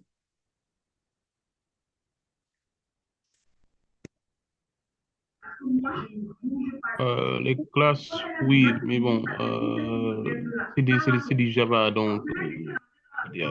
Voilà, des classes. Bon, normalement, les gars de Java, quand on parle de classes, bon, vous ne devrez pas nous répondre parce que voilà, vous, c'est. Bon, je ne sais pas comment définir ça, mais eux, ils font que ça en fait. C'est le quotidien. Par contre, pour les autres langages comme le JavaScript, le PHP, les classes, c'est un peu un luxe pour nous. OK. Tout à l'heure, on a vu les fonctions. Ça va? Donc, comment j'explique ça? On a vu les fonctions, on a vu les cas d'utilisation, on a vu les paramètres des fonctions et tout ça. Jusque-là, on était content et tout le monde était bon. Au début, on a vu les dictionnaires. Jusque-là, tout le monde est content et on est bon. Maintenant, quand on sera en programmation, c'est qu'arrivé à un certain moment, on va essayer de regrouper nos fonctions. Ça veut dire les fonctions qui sont dans le même contexte, on va les mettre ensemble. Et quand on met les fonctions ensemble, ils seront dans un fichier et on aura, ce ne sera pas joli à voir, et on va vouloir les mettre dans une classe. Donc, je prends un exemple simple. Ça veut dire que dans notre projet, on aura une partie authentification, on aura une partie gestion de produits, on aura une partie gestion de, je sais pas, client, un truc comme ça. Donc, on va se dire que pour l'authentification, on aura différentes fonctions. Par exemple, on aura une fonction de connexion, on aura une fonction de création de compte, on aura une fonction de récupération de mots de passe et tout ça. Donc, ça, ce sont les fonctions. Et on va dire, OK, toutes ces fonctions-là, on va les mettre dans une seule classe. Et la classe, on va l'appeler authentification. Et elle va regrouper toutes ces fonctions-là. Donc, pour faire simple, dans une classe, on a un ensemble de fonctions. Mais une fois qu'on rentre dans les classes, on ne parle plus de fonctions, mais on parle de méthodes. On verra ça aussi pourquoi on dit méthode. Jusque-là, est-ce que c'est bon? Oui, c'est bon. Très bien. Donc, pour faire nous, notre classe, je vais revenir sur notre cas de figure où on avait notre fonction périmètre. Je vais voir si je ne l'ai pas supprimée. OK, je ne l'ai pas supprimée. Elle est là. Je vais juste la récupérer et lui commenter. Et là, moi, dans ce cas-là, je vais opter pour le return. Donc, je vais créer deux fonctions. Donc, on a périmètre. Maintenant, si on veut... Allô? Oui, allô? Excusez-moi, je voulais savoir, pour enlever les commentaires là, les dièses, qu'est-ce qu'on fait? Qu'est-ce que vous avez fait? Je suis sur Mac et mon clavier, c'est AZT. Donc, je fais c'est Shift. Attends, je fais ça, voilà. C'est commande Shift slash. Donc, commande Shift slash pour commenter. Commande Shift slash pour décommenter. Ah, ok, d'accord. Commande Shift slash, voilà. Maintenant, si tu es sur Windows et que tu utilises QWERTY, c'est Control slash. Voilà. Maintenant, Windows AZT, je ne sais pas c'est quoi, ce que j'utilise là. D'accord. Voilà. J'ai écrit permettre au lieu de périmètre et personne ne me dit que j'ai écrit permettre. OK, pas grave. Donc là, maintenant, on va écrire une deuxième fonction qui va calculer la surface de notre rectangle. Donc, quelle est la formule de la surface?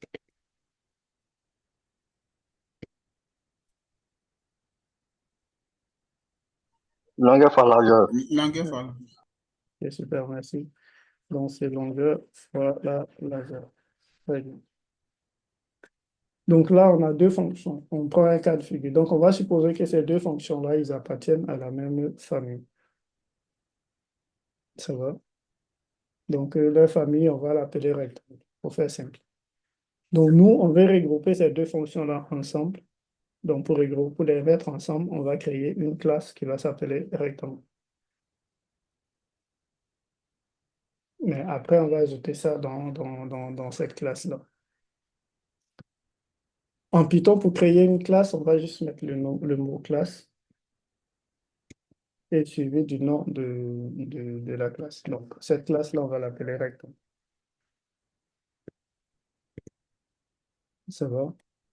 Et là, contrairement à la fonction, on ne va pas passer de paramètres. Ça, c'est le premier point. Je même passe ici simplement pour ne pas que le code il me dise qu'il y a une erreur en fait. C'est pour juste qu'il me laisse un peu de mon faute en fait. Donc là, on a juste déclaré notre classe rectangle. C'est bon? Donc, cette classe-là, pour qu'elle puisse fonctionner, elle a besoin des paramètres. Là, on voit ici que le périmètre, il a besoin de longueur, largeur. La surface a besoin de longueur, largeur, ainsi de suite. Lorsque c'est une fonction, c'est là qu'on va définir ça. Par contre, pour la classe, lorsqu'on veut définir les paramètres de la classe, on va parler du constructeur, l'élément qui nous permet de construire la classe, parce que c'est là qu'on va définir les variables. Jusque-là, est-ce que c'est bon? C'est bon. Très bien. Donc, nos variables ici pour notre classe, c'est longueur et puis largeur. Donc, dans ce cas-là, on va créer un constructeur. Et le constructeur des classes en Python, c'est le init. Donc, pour le déclarer, c'est double underscore init, double underscore, en parenthèse. Et on va mettre l'instance de classe qui est self. Vous mettez ce que vous voulez, mais c'est l'instance de classe. Après l'instance de classe, vous allez mettre vos paramètres. Donc, c'est longueur et j'ai largeur. Deux points. Et là, je encore passe. C'est bon. Jusque-là, on est bon, mais on n'est pas totalement bon. Parce que si on s'arrête là, ben, on n'a pas encore fini de déclarer notre classe rectangle. Donc, pour finir la déclaration de la classe rectangle, il faut qu'on attribue les paramètres à l'instance. Donc, pour ce faire, vous allez juste faire self, qui est l'instance, .l égale à l. Voilà, pour toutes les variables que vous aurez en paramètres, il faut créer l'instance dans le constructeur. Il faut les passer à l'instance. Et quand vous êtes à ce niveau-là, vous avez fini. Si on veut convertir ça en fonction, voilà ce que ça allait donner. Vous allez faire juste def rectangle. Voilà, comme ça. Donc, si rectangle, c'était une fonction, voilà un peu comment ça allait être. Donc, les paramètres ici, c'est eux qui sont là. Et il faut faire ça pour qu'ils soient à jour. C'est bon? Oui, c'est bon. Oui, c'est bon. Bon. Moi, quand j'ai commencé, je me disais, mais pourquoi on ne fait pas ça directement? Ça allait nous faciliter la vie.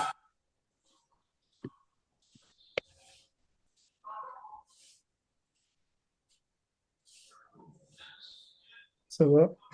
C'est-à-dire, au lieu, voilà, je vais créer une classe rectangle qui aura pour voilà, des paramètres longueur et puis la zone. Donc, je fais ça directement. Voilà.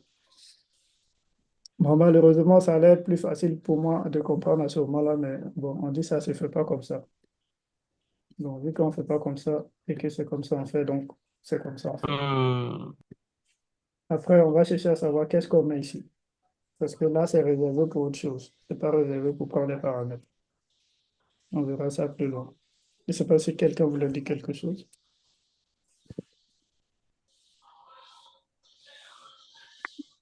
Allô? Allô? OK. Donc là, on vient de définir notre classe rectangle. Le self, là, on va le comprendre tout à l'heure. Une fois qu'on crée la classe, il y a ce qu'on va appeler instance de classe. Il y a l'extensiation. Donc, on va créer une instance de notre classe. Donc, pour créer une instance de notre classe, ça veut dire on va créer un objet rectangle. Voilà, un objet rectangle. Donc, je vais l'appeler rectangle. Et je vais dire qu'il est égal à la classe rectangle.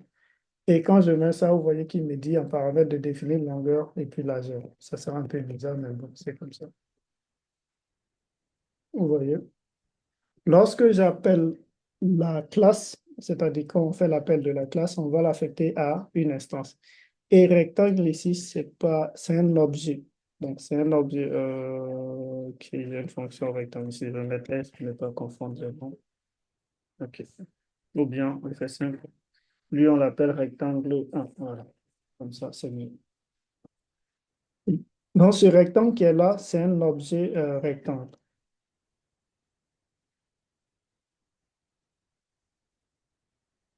C'est bon? Donc, ce rectangle qui est un objet, il a des propriétés qu'on verra plus tard. Mais on peut faire juste ici, si je veux avoir la longueur de ce rectangle-là, donc je peux faire rectangle 1. Et si je fais point, je peux accéder directement à la longueur. Et si je fais rectangle 1, point grand L, je peux accéder à sa largeur. Donc, pour exécuter ça, je fais plutôt 3.12 et C.5. Donc, vous voyez là qu'on a 10 et 20.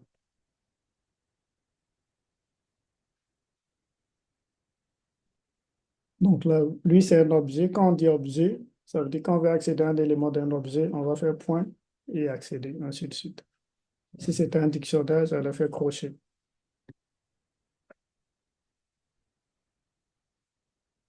Jusque-là, est-ce que c'est bon? Bon, il y a un qui dit quand vous êtes calme, ça veut dire que vous comprenez. Tu confirmes? Oui, je confirme ça. Ok, super. S'il y a quelqu'un qui ne comprend pas quelque chose, essayez de revenir là-dessus. Donc là, on a initialisé notre rectangle qui fait absolument rien. Donc, on peut peut-être ajouter une méthode là-dedans qui va juste nous donner des informations. Donc, je vais mettre def et je vais mettre info, une méthode. Et elle, c'est une méthode d'instance. Il y a la méthode d'instance et il y a la méthode de classe. On verra ça aussi. Quand on dit une instance, c'est quoi? Le self qui est là, ça veut dire qu'il représente un rectangle. Ça veut dire pour un rectangle. Ça va? Donc, quand je fais une méthode d'instance, je dois passer ce self-là là-dedans.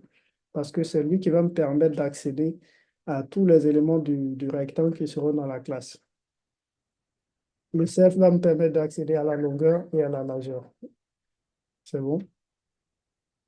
On verra un peu plus loin. Il a le même comportement que ce rectangle qui est en dehors ici. Mais dans la classe, on a décidé de l'appeler self. Donc, vous allez voir self un peu partout. C'est juste une manière de l'appeler. Si tu t'appelles Georges, tu peux dire mettre Georges ici, Georges ici, Georges ici. Mais sache que c'est toi seul qui as travaillé sur ton code. Parce que si moi, je suis dans ton entreprise, je ne connais pas Georges. Nous, en Python, on connaissait que c'est self. C'est bon? Mais si tu travailles toi seul, tu peux mettre Georges. Il n'y a plus de problème. Mais vu qu'on va travailler avec d'autres personnes, on met self. Comme ça, nous tous, on comprend.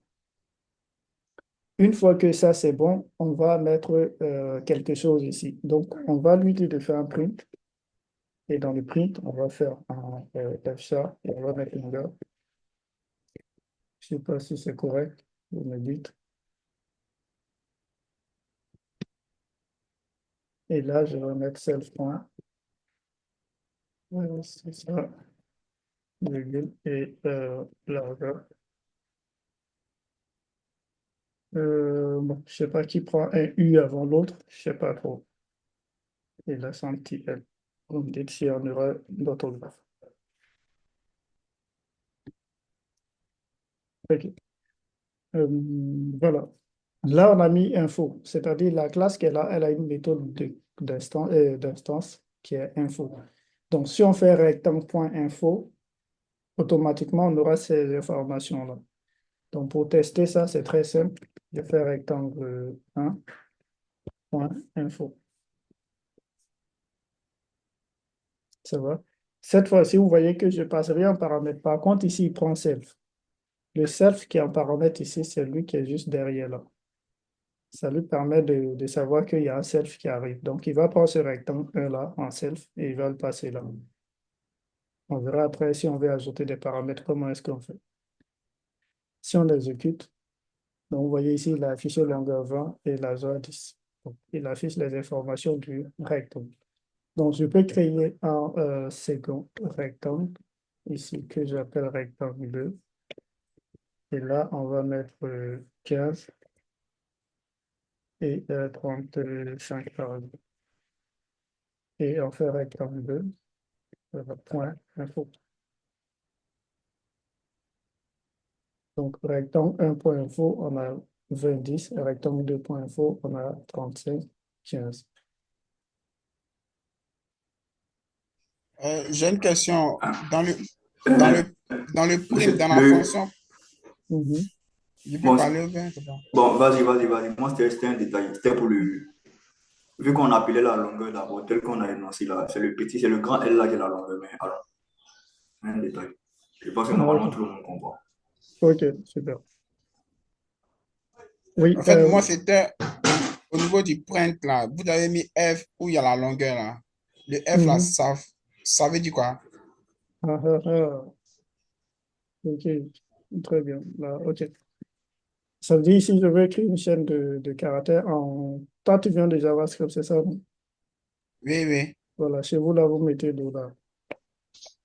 Quand vous voulez écrire une chaîne et puis passer les Ah, oui. paramètres, vous mettez $. Oui, Chez nous, on met, oui, voilà, oui, oui. chez nous, on met F. Très bien. C'est Ah, bon pour, d'accord. c'est bon pour les autres? Oui, c'est bon. Oui, c'est bon. Oui, c'est bon. Très bien. Donc là, Oui, ça va, ça va. on a créé une méthode d'instance. Lorsqu'on a une classe, on a des fonctions dans la classe. Et les différentes fonctions qu'on définit dans la classe, on peut avoir plusieurs types de fonctions. Bon, quand on est dans une classe, on dit plus fonction, on dit méthode. Mais je vais utiliser le terme fonction pour qu'on puisse se comprendre. On peut définir plusieurs types de fonctions. Les types de fonctions que nous, on va utiliser quand on sera dans Django, on a les fonctions d'instance.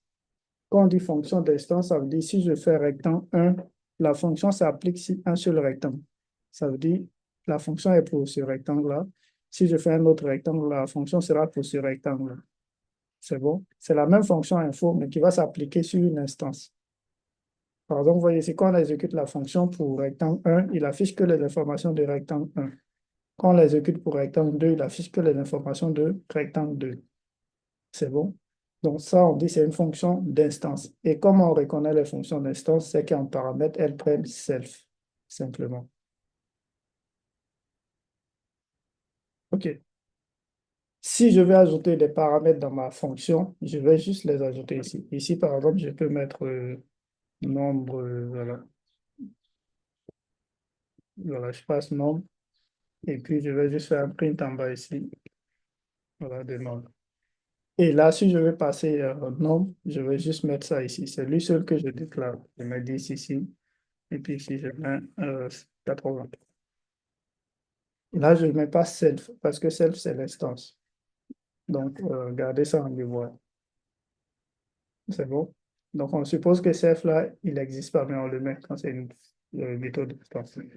Si on réexécute, donc vous allez voir qu'il va afficher 10 pour ça, et il va afficher 80 pour ça. Parce qu'il s'applique sur chaque instance. Si je créerais comme 3, quand on met ces informations, on aura lui aussi ces informations personnalisées. Jusque-là, ça va? OK, super. Maintenant, on va faire descendre nos deux éléments-là dans la classe, c'est-à-dire, je peux enlever ce monsieur-là, périmètre et surface. On a vu que rectangle lui-même, il prenait déjà, quand on appelait le rectangle, on lui passait déjà 10 secondes. Maintenant, si on veut appliquer les méthodes telles que périmètre et surface, normalement, je vais juste copier ça et coller à l'intérieur ici. Là, il faut que je sois dans la classe. Très bien. Vous voyez mon écran?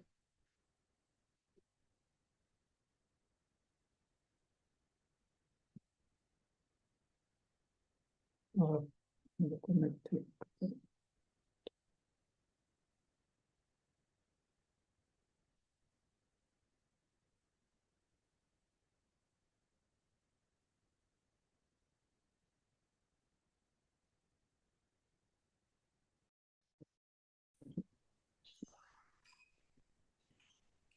Ok, là, vous m'entendez? Oui, ça va, on Oui, entend on vous maintenant. entend. Très bien. J'ai eu un petit souci technique et là, donc je vais arrêter le partage et le reprendre pour que ce soit.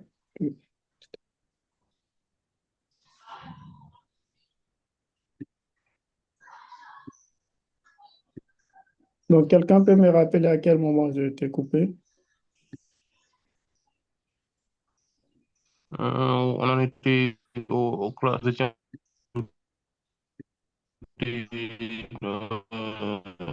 des fonctions aux classes, et fonctions surface et périmètre à la classe rectangle.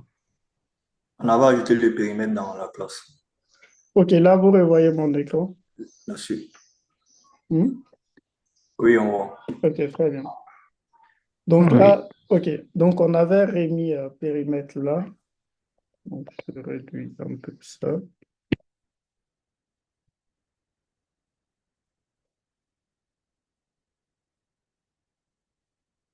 Ok, très bien. Donc, je positionne ça bien. Donc là, on a périmètre ici dans notre classe rectangle là.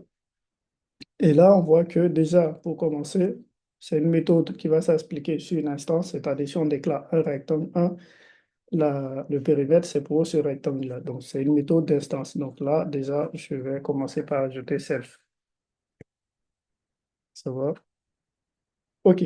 On peut garder L et puis longueur puis largeur ici, mais ils sont déjà déclarés ici dans la classe. Ça veut dire que quand on va appeler périmètre, on n'est plus obligé de leur passer encore longueur, largeur, parce que la classe a ça déjà. Donc là, on va retirer ces deux-là. Mais là, ce qu'on va constater, c'est que si on retire ces deux-là, on va voir que ceux-là, ils seront jaunes, ils ne seront pas contents parce qu'ils n'ont pas accès. Vu qu'on a passé l'instance en paramètre, c'est à partir de l'instance qu'on va accéder à ça. Simplement. Jusque-là, est-ce que c'est bon? Oui, ça va. Oui, c'est bon. Très bien. Et cette fois-ci, si on a besoin du périmètre, par exemple du rectangle 2, on va juste faire, voilà. Pour l'instant, on va juste faire un print ici, hein.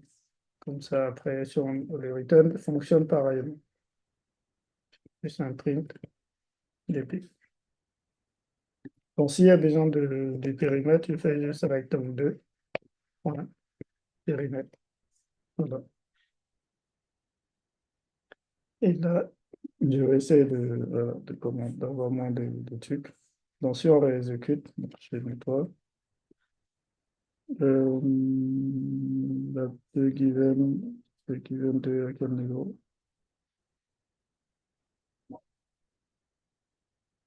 Au niveau de la 27, Ah, c'est ok, pas là-bas. non, ok, info, j'ai retiré number. Ok, très bien.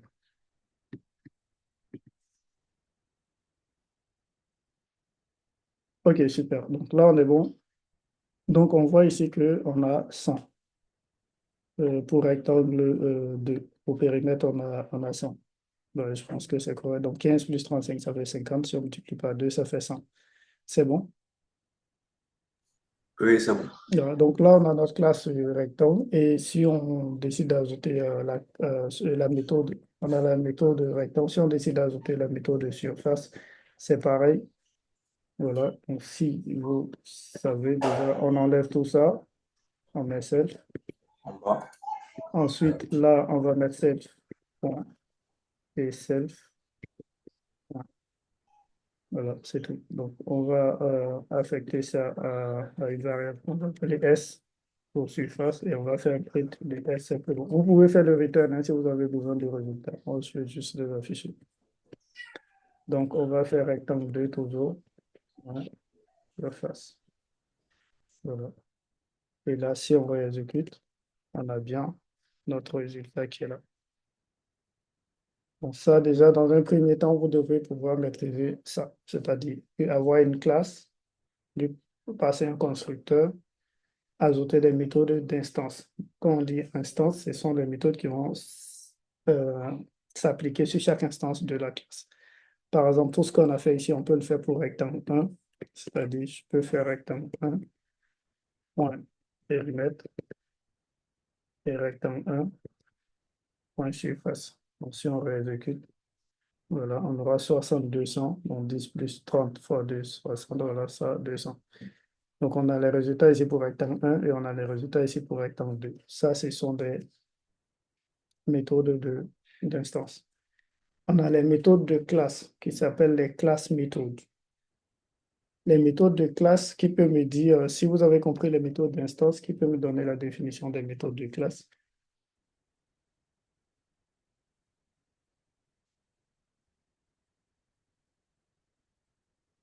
La définition en vous basant simplement sur ce que j'ai dit pour les méthodes d'instance.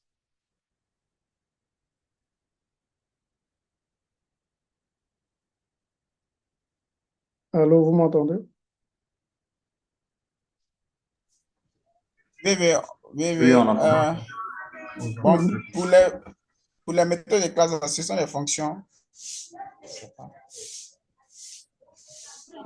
Pour les En fait, ça méthodes fon- de classe, on n'a pas besoin du self.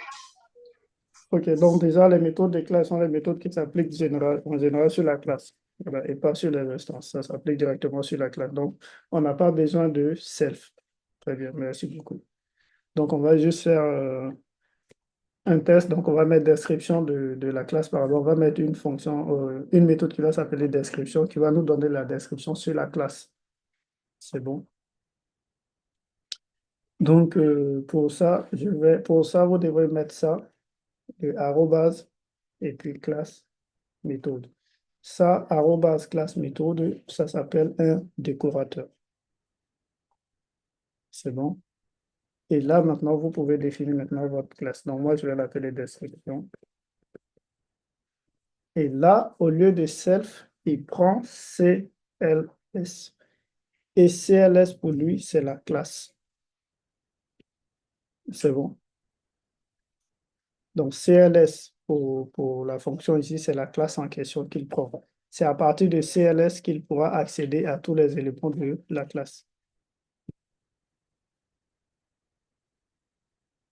Jusque-là, on est bon. Donc là, par exemple, on peut juste faire un print pour dire que voilà, il s'agit, c'est la classe rectangle. Et pour l'appeler, il faut mettre rectangle. OK. Et puis, tu lui définis longueur d'âge, simplement. Alors, on met ça comme description. Donc, si on appelle la classe méthode, elle va nous retourner ça. Et là, on va voir quelque chose qu'on n'a pas vu tout à l'heure. Si on veut appeler ça, on peut faire ça, rectangle, point, description, directement. Donc, je commande tout ça. Et j'envoie ça un peu plus haut. Voilà, comme ça, je remets cours de code, et j'agrandis un peu ça. Donc, si on exécute, vous avez la classe rectangle, comme on a mis ici. La différence ici, c'est qu'on n'a plus besoin d'instancier. Voilà, on n'a plus besoin de passer par une instance pour accéder à la méthode de classe. À partir de la classe directement, on a ça. Dans quel cas de figure on va l'utiliser en Django? On va l'utiliser dans les modèles, quand on va déclarer des constantes dans les modèles et qu'on aura besoin de ces constantes-là pour filtrer des requêtes. Donc, on va passer directement par ces éléments-là pour accéder à ces valeurs-là. Mais déjà, c'est de comprendre que je peux passer par la classe pour accéder à un élément de la classe. Par exemple, ici, si je créais une constante qui allait s'appeler multiple, alors ça veut dire que je peux créer des variables directement dans la classe ici et que je mets 2. Pour accéder à ça, je peux faire directement rectangle. Alors, je peux faire un print plutôt, voilà, pour qu'il s'affiche. Voilà, multiple, voilà. Et j'exécute. Et ça me donne donc j'ai accès à ça directement. OK. Je vais arrêter le partage et le reprendre de tout à l'heure. parce que mon problème est résolu. Comme ça, j'aurai un grand écran.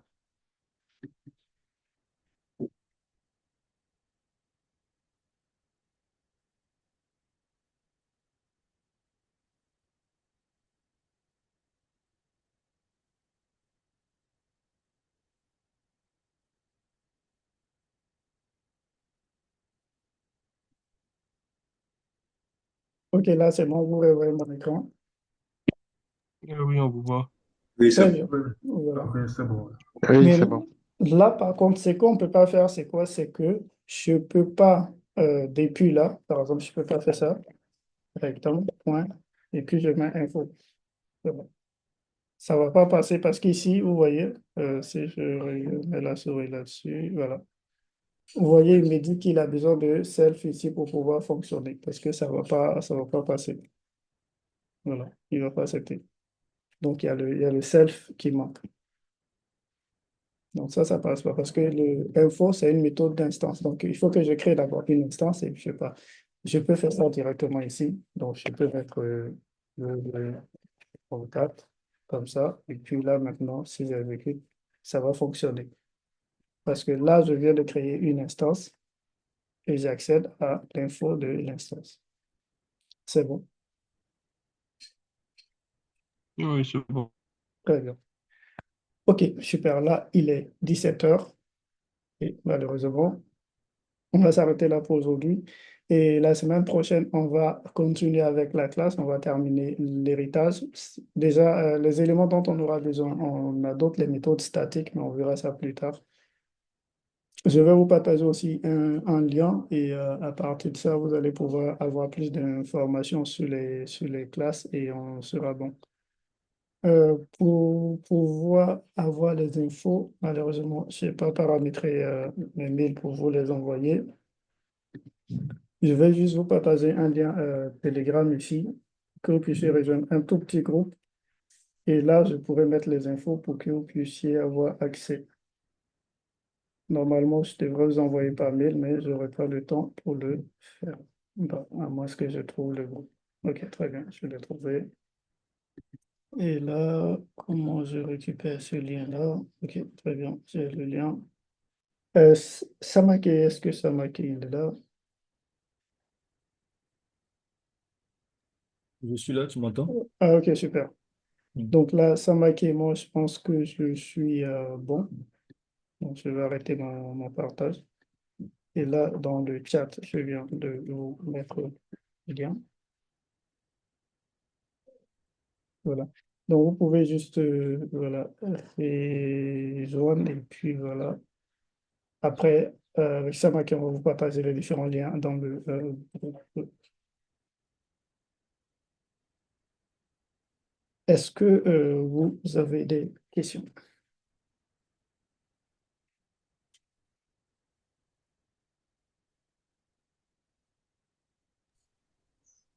Moi, il n'y a pas de questions spécifiques. D'accord. Moi, ça va. D'accord, super. Allô? Oui, allô? Oui. J'aimerais savoir s'il y aura des exercices à faire ou bien on va juste se baser sur ce que nous avons déjà, sur Non, non, les fonctions. il aura des exercices à faire qu'on va vous envoyer dans le groupe ou par mail pendant la semaine. D'accord, il n'y a pas de souci. Très bien. Merci. Merci. Donc, la prochaine session, c'est samedi. Et là, on fera tout pour Django.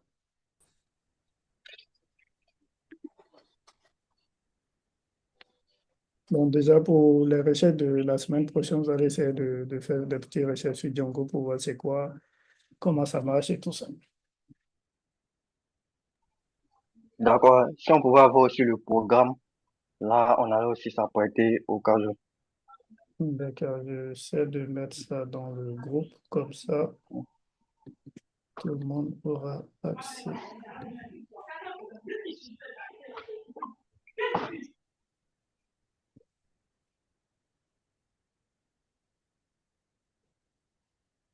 C'est sa première fois de participer avec nous aux formations, c'est-à-dire qui est Pas moi. nouveau. Allô? Oui, Moi, allô? c'est ma première fois également. Moi aussi, je crois que c'est la première fois. Moi également, c'est ma première fois. Ah, d'accord, donc je pense que la majeure partie, tout le monde est nouveau. Ok, j'essaie de voir est-ce que sur Zoom, je peux partager des fichiers. Oui, oui, je peux partager un fichier Bon, on a reçu le programme dans le groupe Telegram. dans le groupe Telegram. Ok, super. Donc, je mets ça ici aussi pour ceux qui ne sont pas fans de Telegram. Oui, allô? Je ne sais pas s'il y a quelqu'un qui essaie de parler. Non, non, la personne a dit shalom, je crois. C'est pas chez toi. Ok, super. Donc là, on est bon. Malheureusement, on n'a pas pu terminer et là, on n'a pas aussi assez de temps, sinon on allait continuer, mais je pense que la semaine prochaine, on va continuer là-dessus.